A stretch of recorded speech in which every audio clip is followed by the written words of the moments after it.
Imagine one day your kidneys just stop working. In an instant, your entire life changes. It becomes this journey filled with massive challenges, long waits, and really tough choices. But it's also a story about human resilience, incredible progress, and, maybe most importantly, hope for what's coming next. And that leads us to this huge question, the one we're really digging into today. For tens of thousands of Americans, trying to get a new kidney isn't just a medical marathon. It's about battling a system that, frankly, wasn't built for everyone. The stakes, they literally couldn't be higher. All right, so to really get our heads around these challenges, we've got to start with the fundamentals. What exactly happens when your kidneys fail? And what are the immediate life-altering choices that patients and their families are forced to make? So, end-stage renal disease, or ESRD, what does that actually mean? Well, it's the moment your body's own filtering system basically shuts down for good. It's a critical point where all that waste starts building up in your blood, and without some kind of intervention, it's fatal. From that moment on, you're looking at two very different paths. On one side, there's dialysis. It's this mechanical process that cleans your blood and keeps you alive, but, and this is key, it's not a cure. It's a grueling routine, a tether. And then there's the big goal, a kidney transplant, a new healthy organ that can actually restore normal function and give you a shot at a more normal life.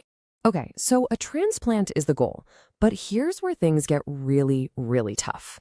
For a lot of people, especially patients of color, the road to getting that transplant has been lined with systemic barriers that have been there for decades.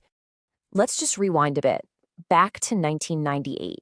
The numbers were, honestly, they were shocking. A Black patient who needed a kidney was only half as likely to get one as a white patient. This wasn't a small gap, it was a chasm, and it just goes to show how deep this problem runs. So you have to ask, why? Why did that huge gap exist? To understand that, you have to listen to what the National Institutes of Health emphasizes, and it's absolutely crucial. Race is a social construct, not a biological one. What that means is the disparities we see aren't about genetics. They're the result of how our society and our healthcare systems are set up. So, okay, that was then. What's happened since? Well, the best way to look at it is like one of those glass half full, half empty situations. Let's start with the part full side of things, because there has been some real, tangible progress. And check this out. This is the really good news.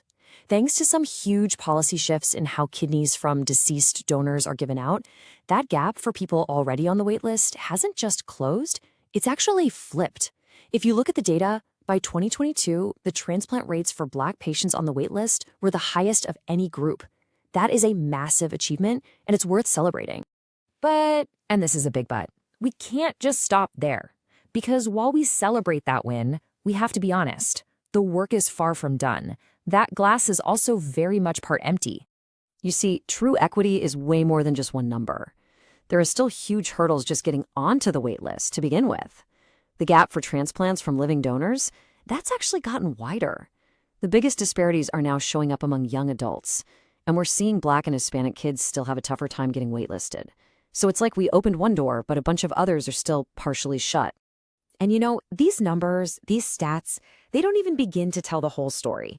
The day-to-day reality of this disease, it carries these huge, often invisible burdens that make this fight about so much more than just medicine. And this hits kids and their families incredibly hard.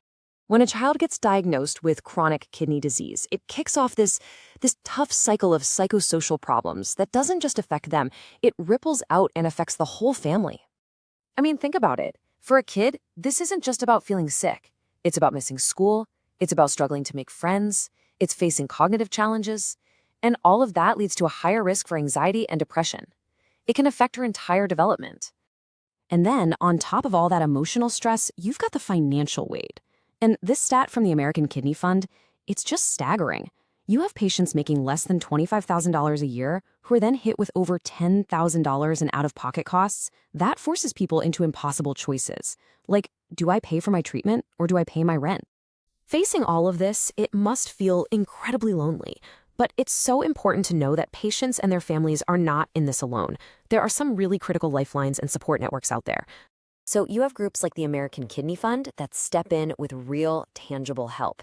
We're talking about grants to help pay for insurance premiums, money for gas to get to dialysis, help with copays, all the little things that insurance doesn't cover, but that add up so fast. It's practical support that makes a world of difference.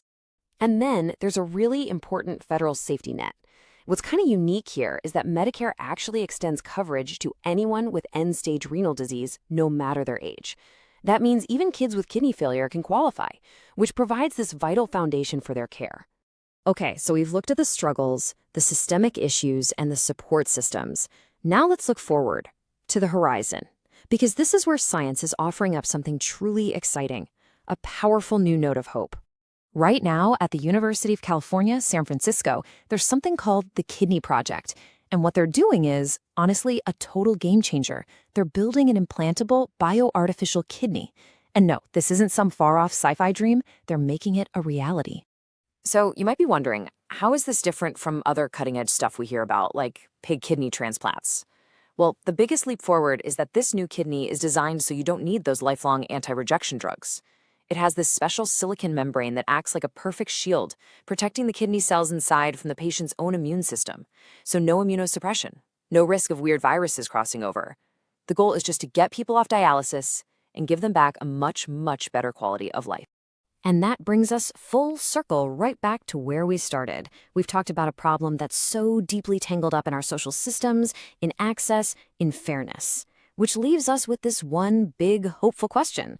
Could a technological breakthrough like an artificial kidney, one that could be available to anyone who needs it, finally solve a problem of equity that society has struggled with for so long?